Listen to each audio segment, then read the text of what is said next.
Hello, dear Family First families. Welcome to July 14th, 2026 on the Family Life Skills calendar. It's Bastille Day, a wonderful time to learn about France, its history, and the values of freedom, unity, and courage. Step 1. Discover the day.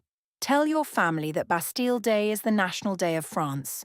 It is celebrated on July 14th to remember the people who stood together for freedom and justice.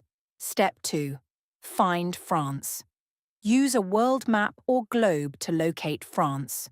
Talk about Paris, the Eiffel Tower, French food, art, music, and culture.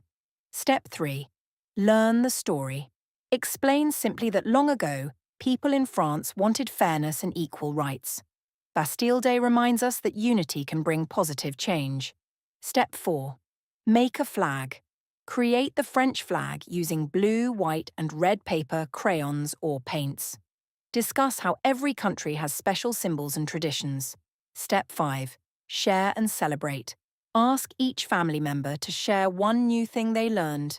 Celebrate Bastille Day with curiosity, creativity, and respect for world cultures. Thanks for joining us. See you tomorrow for another inspiring activity from the Family Life Skills calendar. Cherish today, celebrate tomorrow. Signing off from the Family First team, thank you and all the best.